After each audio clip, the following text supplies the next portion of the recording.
안녕하세요. 오늘의 데일리 뉴스레터에 오신 것을 환영합니다. 1. 중국, 서해의 비밀리에 인공섬 건설. 2. 중국이 우려했던 일이 드디어 현실이 됐다. 3. 한국의 항공모함이 중국의 꿈을 파괴할 것이다. 한번 진실을 알아봅시다. 서해에서의 중국의 확장주의는 국제사회에게 불안을 느끼게 하는 문제로 자리 잡았습니다. 중국의 이 지역에서의 무절제한한 행동은 많은 국가들이 이 지역의 안정과 안전에 대한 우려를 가지게 했습니다. 한국은 중국의 이러한 행동에 대응하여 국제적인 증상을 억제하기 위한 전략을 추구하고 있습니다. 중국의 이 지역에서의 무절제한한 행동은 많은 국가들이 이 지역의 안정과 안전에 대한 우려를 가지게 했습니다. 한국은 이 지역의 이웃국가로서 중국과의 국경을 공유하고 있으며 이 지역에서 중요한 이익을 가지고 있습니다. 그래서 이 문제에 대한 국제사회의 주목을 끌기 위해 외교적 노력을 기울이고 있습니다. 한국은 자신의 이익을 위해 힘쓰는 것뿐만 아니라 이 지역의 안정과 안전을 유지하는 것이 국제사회 전체의 이익이라고 생각합니다. 중국의 무절제한한 확장을 억제하기 위해 한국은 이 지역에서의 군사적 및 안보적인 협력을 강화하고 동시에 국제사회로 이 문제를 제기하기 위한 노력을 기울이고 있습니다. 비밀리에 추진되던 서해바다의 인공섬이 발견되자 해외에서 난리난 이유를 알아보겠습니다. 미국의 정밀항공위성 사진 식별 장치를 통해서 서해 해상의 대규모 인공섬이 발견되자 외신들에서는 충격 반응을 쏟아내고 있는 상황입니다. 중국과 경제적 연결고리가 많은 대한민국이 국제적 대증견제 전략에 소극적인 입장을 취하는 반면 북한에서는 대대적인 비밀 프로젝트를 수행에 총격을 주고 있습니다. 미국 라타임즈와 영국 인디펜던트 지에서는 평양으로부터 약 130마일 떨어진 서해바다의 비밀리에 미스테리 한 인공섬이 개발되고 있다는 충격적인 보도를 내보냈는데요. 미국 로스앤젤레스 타임즈는 이 인공섬들에 대해서 남중국해에 건설한 중국의 인공섬들을 모방하여 북한에서 만든 섬들이라는 분석을 내놓으면서 이곳에 대대적인 미사일 발사 시설 혹은 군사시설이 설치될 수 있다는 분석을 내놓고 있습니다.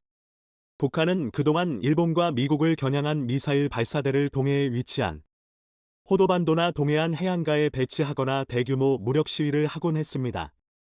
이 때문에 일본에서는 북한이 미사일 발사 실험이라도 하면 신칸센 열차가 운행 중 지되거나 학교에서는 대대적인 피난 훈련을 하기도 하는데요.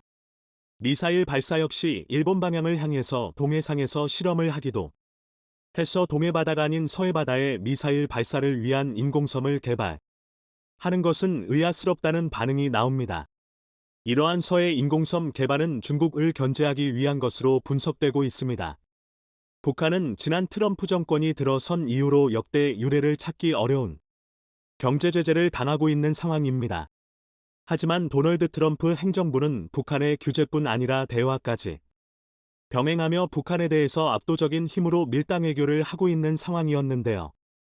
미국 유력 정보 분석 사이트에 따르면 2018년 이후 북한은 경제 제재에 이어 바로 인해 철저하게 친미 성향, 더 정확하게 말하면 친트럼프 성향의 기조로 돌아섰다는 정보를 내놓아 세간을 침격에 빠뜨린 적이 있습니다. 이후로 북한이 갑작스러운 반중 친미의 행보의 길로 접어들었다 는 다소 믿기 어려운 분석을 내놓고 있는데요. 미국의 공영방송 VOA에서는 최근 북한의 신형 미사일 정확도는 외과 절제식 타격 수준의 향상이 있었다는 제목의 기사를 내놓으면서 과거의 적대적인 분위기와는 사뭇 다른 논조의 보도를 내보냈습니다.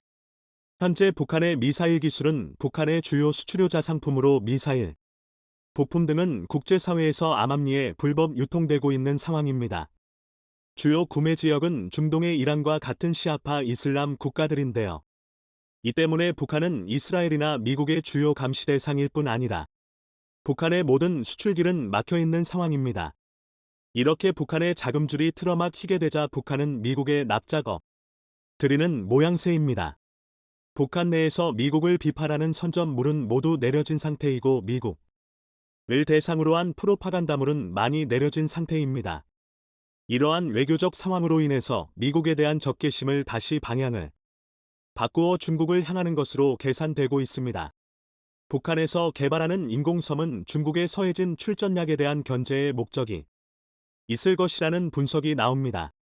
미국 비즈니스 인사 이더에서는 이 북한에서 개발한 인공섬은 군사시설을 수용할 수 있을 만한 규모라는 분석을 내놓았는데요. 이 섬들의 위치는 바로 한반도 최서북단 부근에 위치한 지역입니다. 북한은 압록강 이북 지역 즉 한반도가 아닌 중국 대륙으로 분류되는 땅에 위치한 섬인 신도 섬과 황금평을 개발하기 위해 대대적인 개발 사업, 과친서방 자본을 끄어들이는 등의 노력을 기울였습니다. 그런데 이에 대해서 위협을 느낀 중국에서는 신도 섬과 황금평 사이를 끌어놓는 간척 사업을 진행하여 북한의 개발 사업을 방해하는 모양새가 되고 있습니다. 북한의 신도 섬과 황금평으로 인해 압록강하구를 모두 북한이 장악한 상황이 돼버렸으나 중국에서는 북한의 투자 유치 실패로 개발이 종지돼 있는 틈을 타서 양섬 사이에 인위적인 간척 사업을 진행해 양국 국경에서의 긴장 상황이 연출되고 있습니다. 압록강 하구 지역에서 중국의 진출로 확보와 서해안 지역에서의 패권 확보를 위한 전략을 펼치는 것이 보여지고 있는 상황입니다. 중국이 북한의 서해 앞바다와 압록강 하구 지역에 대해서 대대적인 인프라 확충과 간척 사업을 통해 패권을 확대하려는 전략을 펼치는 이유로 는 바로 바닷속에 묻혀있는 석유와 천연가스 때문이라는 분석이 나옵니다. 서안만으로 불리는 이 유전인 발해만 유전과 직접 연결되는 지역으로 막대한량의 석유가 묻혀있는 것으로 보고되고 있습니다. 2015년 9월 영국 지질학자 마이크 레고는 석유 분야 지구과 학전문지 GOX-프로의 북한 석유 탐사와 잠재력이라는 보고서를 발표. 하며 서안만 일원과 북한 일원에는 약 40억에서 50억 배럴이 묻혀있다는 분석을 내놓았습니다. 중국은 발해만 유전의 고갈을 염려해서 북한 정권과 협상을 통해 북한이 스스로 석유 개발을 하지 못하도록 압박하고 있다고 합니다. 그런데 2018년 들어서 북한과 미국이 해당 지역 일원에 대한 유전 개발에 합의하면서 중국은 더욱 분노가 폭발한 상황인데요. 이러한 상황에서 인근 서해바다에 개발하는 인공섬들은 해당 유전 이에 만들어지는 인공섬으로서 중국이 서안만 유전 일원의 패권을 차지하려는 종국의 패권 전략을 차단하기 위한 전략으로 분석되고 있습니다. 북한이 만든 인공섬을 두고 영미권 언론 매체들과 정보기관의 예측 대로 미사일 포대와 병력 배치가 이루어지게 되면 중국의 서해 진출 노를 차단할 뿐 아니라 북한이 자랑하는 스커드 미사일이나 노동 미사일 등이 배치될 경우에는 종국의 복경은 물론 중국 본토 내륙 깊숙한 곳까지 타격할 수 있게 되어 중국에서는 매우 위협이 되는 상황이 만들어지고 있는 것인데요. 그런 와중에 미국과 북한이 해당 일원에 대한 공동개발에 협의했다는 소식은 더욱 난처한 상황이 되는 것입니다. 하지만 북한은 최근 심각한 경제난과 미북 협상을 주도한 트럼프의 재선불투명으로 인해서 다시 중국과 손을 잡으려 하는 전략이 감지되고 있습니다. 대미 외교 전략 최고위원인 최선희를 요측에서 강등시키고 중국동 외교관들을 주요 요측에 앉혀 종국과의 경제교류 협력을 강화하고자 하는 전략을 다시 취하려 하고 있는 상황입니다. 그렇게 될 경우 북한에서 개발한 인공섬에 배치된 미사일이 대한민국이나 우리 우방국들을 향하게 될 수 있다는 분석은 매우 경각심을 갖게 하고 있습니다. 이 때문에 우리 대한민국에서도 중국 북한과 가까운 서해바다 북서단 서민 백경도를 대상으로 대대적인 현무 크루즈 미사일을 배치하여 종국은 물론 북한의 급변 사태에 대비하기 위한 전략을 취하는 것이 좋을 것이라는 전문가들의 의견이 나오고 있습니다. 중국이 꿈꾸는 해양굴기가 점차 명확한 형태를 갖추고 아시아의 평화를 위협하고 있습니다. 얼마 전 중국의 세 번째 항공모함인 푸제노를 진수함으로써 중국의 항모전단이 총 3대가 되어 아시아에서 견줄 수 없는 해군 전력이 완성되어 가고 있습니다. 그런데 얼마 전 공영방송을 비롯한 중국 언론들이 일제히 한국 해군의 움직임에 우려를 표했는데요. 중국 군사 전문가들까지 한국 해군이 중국에 있어 거대한 위협이 될 거라고 경고하고 나섰습니다. 이니 3대나 되는 항공모함을 완성한 중국이 한국 해군의 움직임을 경계하고 있는 것이죠. 게다가 일본 해상자위대 역시 심상치 않은 움직임을 보여주고 있어 동아시아의 해상 판도가 크게 흔들리고 있습니다. 대한민국의 중형항모 계획이 판을 뒤집어 놓을 조커가 될 것인지 자세히 알아보도록 하겠습니다. 얼마 이전 내최된 방위산업전 DX 코리아 2022에서 KF-21 보라매의 함재기 모형이 공개되며 대한민국이 중형항모 건조를 계획하고 있음이 만천하에 드러났습니다. 기존 계획이었던 경항모 계획안을 폐기하고 KF-21을 함재기로 하는 7만 톤급 중형항모를 건조하는 것을 검토하고 있었다는 것인데요. 이 소식에 대한민국과 바다를 맞대고 있는 중국과 일본에서 매우 민감한 반응을 보여주고 있습니다.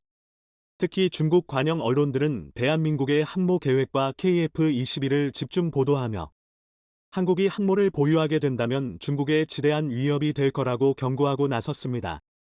중국 국영방송사인 CCTV는 방위산업전 개막일인 9월 21일에 한국이 경항모 대신 중형항모 개발을 검토하고 함재기도 미국산 F-35B 대신 자체 개발한 KF-21을 택할 것이라고 보도하며 KF-21의 상세 성능에 대해서도 집중 분석했습니다. 또 다른 관영 언론 매체인 중화망에서는 한국은 일본처럼 무기 개발에 있어서 평화헌법에 구속 같은 것이 없고 충분한 개발 능력도 갖추고 있다. 일본처럼 자국 안보의 기치를 내걸고 군비를 확충해 미국의 대중 견제에 협조하는 일이 벌어지지 않기를 희망한다. 고 보도했습니다. 국영 언론뿐만 아니라 중국의 한 군사 전문가도 한국이 7만 톤급 큰 항모와 스텔스 함재기를 개발해 푸제노를 넘어서려 한다는 제목의 사설을 기고했는데요.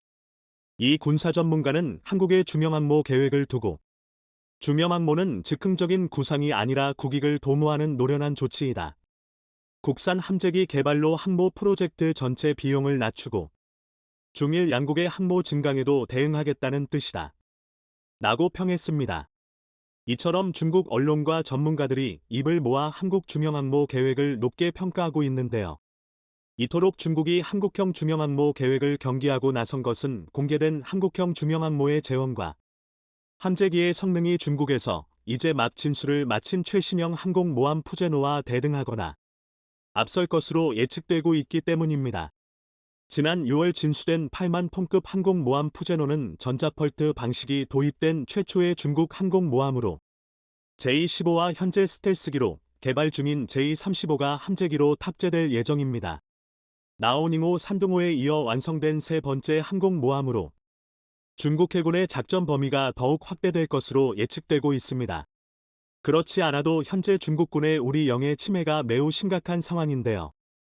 지난해 중국 군함이 우리 영해를 침범한 사례는 약 260건으로 전년에 비해 10%가 넘게 증가했습니다. 이조차 우리 해경과 군함이 발견한 것만 동기한 것으로 발견되지 않은 사례는 얼마나 많을지 상상하기 어려울 정도입니다. 여기에 사번함으로 건조될 항공모함은 이미 설계가 완료되었으며 중국 최초의 핵추진 항공모함이 될 것이라고 합니다. 이처럼 중국 해군이 무서운 속도로 성장해 나가며 앞으로도 우리 영유권을 강탈하려는 시도는 계속될 것으로 보여지고 있습니다. 하지만 중국만이 해군 전력 강화에 나선 것은 아닙니다. 현재 중국을 시작으로 아시아의 항모 경쟁이 치열해지고 있습니다. 얼마 전 인도는 최초의 국산 항공모함인 비크란트-5를 인도 해군에 취역시켰습니다. 이로써 인도 해군이 보유한 항공모함은 총 2척이 됐을 뿐만 아니라 세 번째 항모도 건조에 들어가 총 3척까지 늘어날 예정입니다. 일본 역시 헬기 항모로 건조되었던 이즈모함의 갑판을 개조하여 F-35B를 함재기로 운용하는 소형 항모를 만들었는데요. 태평양 전쟁 종전 이후 약 80년 만에 일본이 항공모함을 보유하게 된 것입니다. 현재 동급함인 카가함 역시 항공모함으로 개조가 진행 중으로 곧 일본의 항공모함 전력은 2척이 되어 아시아에서 둘째가는 해상공군 전력을 갖추게 될 것으로 보입니다. 중국 함재기의 신뢰할 수 없는 성능을 고려한다면 일본이 아시아 제1이라고도 볼 수 있죠. 중일 양옆 국가들뿐만 아니라 인도까지 항공모함 전력을 갖추게 되면서 우리나라가 지켜낼 수 있는 바다는 더욱 좁아지게 되었습니다. 주변 국가들의 의지에 따라 언제 숨동이 조여들지 모르게 된 것이죠. 이러한 상황은 오래전부터 예측되어 왔었기에 우리 군은 한국형 항모 사업을 계획해 왔었고 KF-21이라는 결출한 전투기가 등장하며 항모 계획은 한 단계 더 나아갈 수 있게 되었습니다. 현재 우리 군이 중형함모를 도입하게 된다면 3척 정도를 건조하는 것을 구상하고 있는데요. 중형함모 한 척마다 약 20대의 5세대 함재기가 탑재되어 최종적으로 완성된다면 일본은 물론 중국조차 넘볼 수 없는 막강한 해상 전력이 갖추어지게 됩니다. 이러한 미래를 중국과 일본 역시 예측하고 있기에 상당히 경계하고 있던 것이죠. 그런데 사실 우리나라의 항공모함 기술이 비약적으로 성장할 기회가 있었는데 안타깝게 중국의 손으로 넘어가 버린 사건이 있었습니다. 과거 소련이 붕괴할 당시 러시아는 전 세계로 소련제 무기들을 헐값에 팔아넘기기 시작했었습니다. 당시 빚더미에 오른 러시아의 경제 상황으로는 소련제 첨단 무기들의 막대한 유지비를 감당할 수 없었기 때문이죠. 러시아가 팔아넘긴 무기 중에는 무려 항공모함까지 포함되어 있었는데요. 민스크함과 노보로시스크함, 이 두 척의 러시아 항공모함이 단돈 71억 원에 우리나라로 팔려오게 됐었습니다. 민스크함과 노보로시스크함은 키예프급 항공모함으로 당시 소련의 주력 항공모함이었습니다.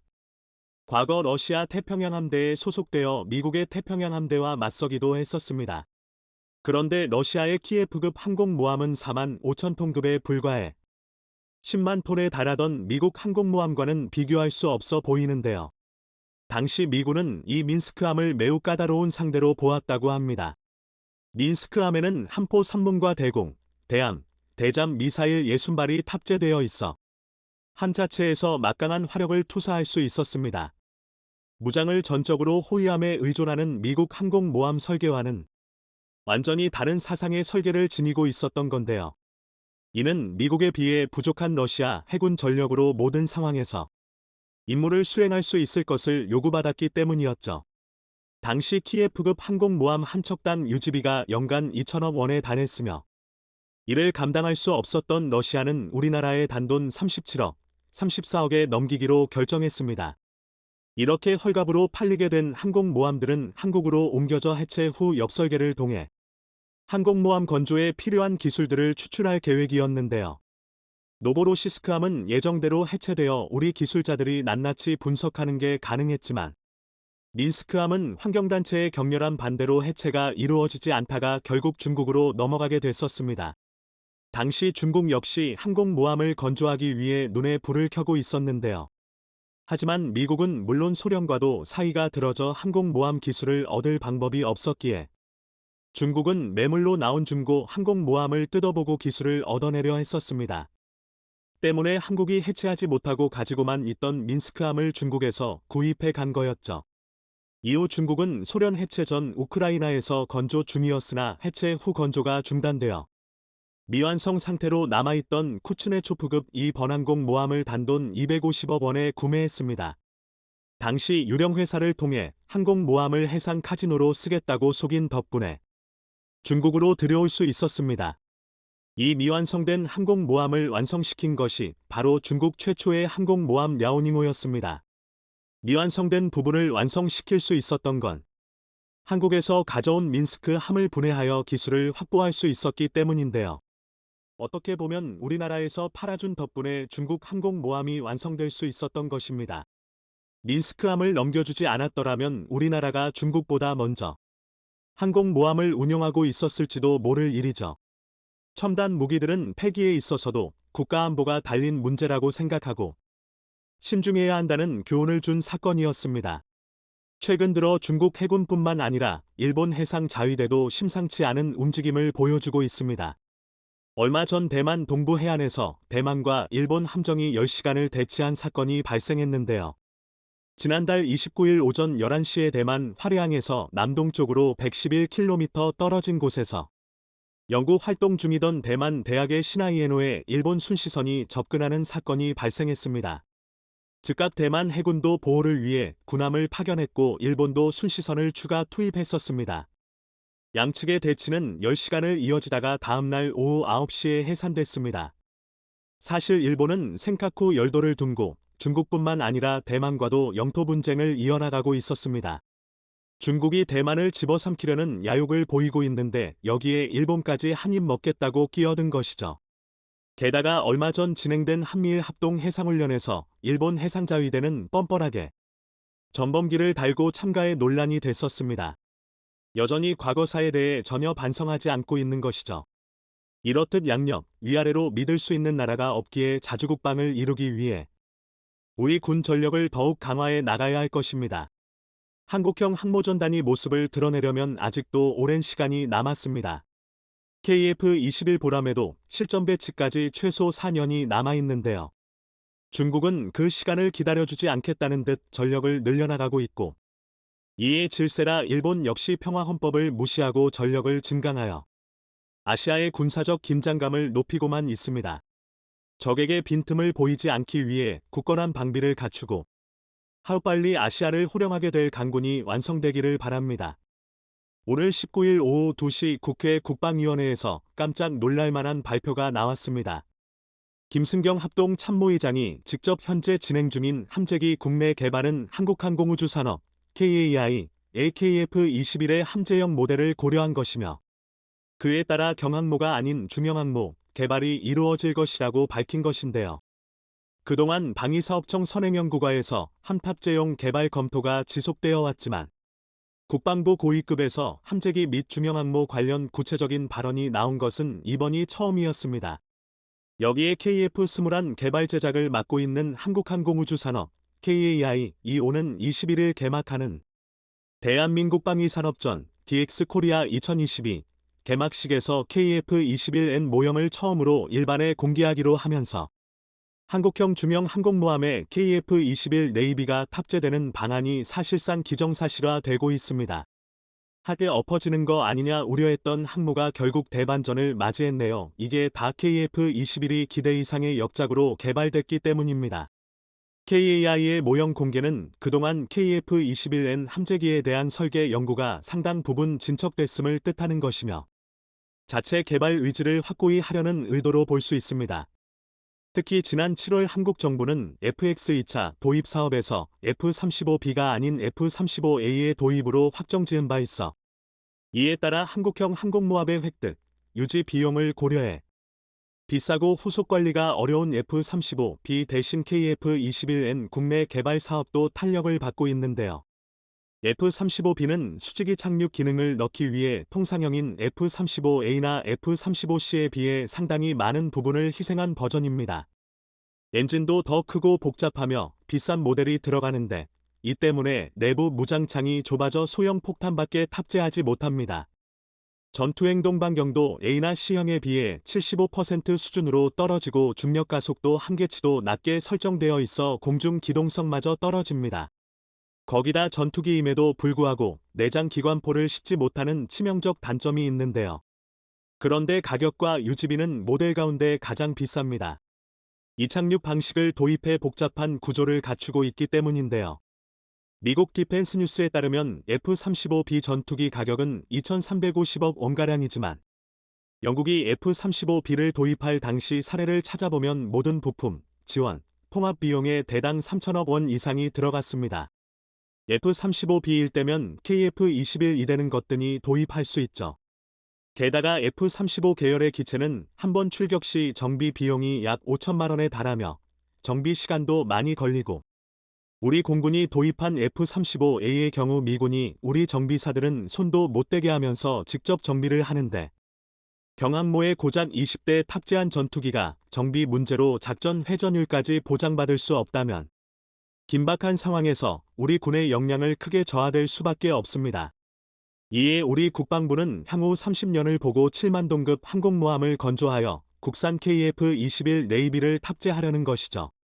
KF-21 네이비를 채택했다는 말은 곧 한국형 항공모함이 사출기 캐터펄트를 탑재한 중형항모가 된다는 것을 의미하는데요. 일반적으로 해군 함재기는 공군 통상형보다 기체 중량이 대략 20% 이상이 늘어나 이에 따른 항모 배수량 증대가 불가피하기 때문입니다. 함재형 전투기는 이착륙 시 기체 안정화를 위해 강도 및 내구성을 상향해야 하고 모든 동체 부품이 비함재기보다 배 이상으로 두꺼워져야 하며 날개 또한 부피가 커지고 폴딩 시스템이 적용되어 이에 따른 무게가 올라갑니다. 거기다 해수의 침투를 방지하기 위한 추가 설비가 이루어져야 하기에 이 모든 무게를 감당할 수 있는 중형항모 안으로 갈 수밖에 없습니다. 만약 7만 톤의 중형항모에서 KF-21이 캐터펄트로 사출된다면 전투행동 반경과 무장탑재량 등에서 수직이 착륙인 F-35B보다 압도적인 성능적, 전술적 우위를 발휘할 수 있게 되는데요. 한편 이런 상황 가운데 지난 9월 8일 방위사업청은 한재기용 전투기 개발 연구 실무회에 EMAS 적용 시 함영향성 연구 등 진행한다고 밝히며 세간의 놀라움을 주고 있습니다. EMAS 즉 전자기식 사출기를 뜻하는데요. 항공기 사출 방식은 공기식, 화약식, 유압식, 증기식, 전자기식이 있는데 그 가운데 증기식 사출기가 일반적으로 가장 많이 활용되는 방식이고 전자기식 사출기는 2022년 현재 단 2척만 운용 중인 차세대 사출 장비입니다. 이 첨단 사출 방식을 한국형 항공모함에 탑재 검토를 추진 중이라는 것이죠. 또한 지난해 영국 항모건 조사인 밥콕의 임원진들이 한국을 방문한 적이 있는데 이때에도 EMAS 관련 내용 논의가 이뤄졌습니다. 일각에서는 현대식 사출 기술은 미국만 가지고 있는데 영국이 도와준다고 달라질 게 있냐 라고 하실 수 있지만 사실 영국은 세계 최초로 항공모함의 증기식 캐터펄트를 개발한 나라입니다. 그러나 영국 해군에서 캐터펄트 사출기 소요가 사라지게 되면서 영국의 항공모함 사출기 기술과 설비, 자료 등은 미국 업체에 매각되었는데요. 현재 EMAS 사출기 기술은 미국의 제너럴 아토믹스사가 보유하고 있습니다. 그러나 영국은 EMAS의 통합 및 장착에 관한 노하우를 충분히 전해줄 수 있다는 입장입니다. 밥콕의 사이먼 나잇 이사는 한국은 이미 대형함을 설계, 건조하기 위한 산업 기반을 잘 갖추고 있는 조선 산업 강국이자 제조업 강국으로 부유하고 강한 나라라면서 큰 작전 능력을 보유한 항공모함을 기획하고 완성함에 있어서 한국의 국가적 역량이 결코 모자라지 않다고 생각하는데 문제는 이와 같은 항공모함을 개발하는 것은 한국이 아직 가본 적이 없는 길이라는 것이므로 한국이 가야 하는 길을 먼저 걸어간 밥콕과 같은 파트너가 필요하다고 본다 라고 하였습니다. 영국이 자국의 항공모함의 EMAS 통합 여부를 고려하고 있을 당시 EMAS는 아직 실용화가 되지 않은 상태였기에 리스크에 대한 우려가 있었습니다. 결국 EMAS를 퀸 엘리자베스급 항공모함에 탑재하지 않기로 하면서 함재기 역시 F-35B로 결정되었었는데요. 다만 영국은 추후 EMAS가 안정성과 운용성에 대한 신뢰가 확보되면 퀸 엘리자베스 항모에도 통합할 수 있도록 설계를 반영한 상태입니다. 그 기술력을 우리가 전해받을 수 있는 것이죠. 한국형 항공모함에 EMAS를 도입하는 것은 정말 더할 나위 없이 좋은 일이지만 사실 문제가 없는 것은 아닙니다. 우선적으로 막대한 도입 비용이 소요된다는 것인데요. 프랑스는 최근 자국의 최신형 항공모함 PANG 건조를 발표하면서 제너럴 아토믹스사와 EMAS 계약 체결, 총 13억 달러의 FMS를 발행했습니다. 한화로 약 1조 8천억 원 가량인데요. PANG에 EMAS 3개를 장착하기로 하였으니 단순 계산으로 대당 단가는 6천억으로 잡을 수 있습니다. 여기에는 기타 장비, 후속 지원, 지상 테스트 장비 모두 포함되어 있죠. 우리나라가 7만 톤급 항공모함을 건조한다면 한 척 건조에 약 6조 원 정도가 소요될 것으로 전문가들은 전망하고 있습니다. 그 외 이지스 호위함, 핵잠수함, 함재기 등의 구매 비용을 다 더하면 한 개 항모전단 건설에 약 15조 원, 20조 원이 소요될 것으로 추정되는데요. 상상조차 안 되는 어마어마한 금액이긴 하지만 항공모함 설계부터 실전 배치까지 약 10년의 시간이 걸리는 것을 감안한다면 연간 약 1조 5천억 원, 2조 원을 투자하여 동부가 최고의 해상 전력을 구축할 수 있는 것이기도 합니다. 정부가 일자리 창출 및 신기술 개발에 수십조 원의 예산을 쏟아 붓고 있는 상황에서 그 예산을 여기에 포함시킨다면 얼마든지 해결할 수 있는 부분이죠. 성인지 예산 반만 써도 되고요. 또한 세계 빅3 조선사인 한국의 조선 3사가 7만 톤급 원자력 추진 항공모함과 원자력 추진 잠수함 및 전단의 군함들을 대량으로 건조하게 된다면 중국 및 일본 조선소들과의 경쟁에서 우위를 점유하는 데 큰 도움이 될 것입니다.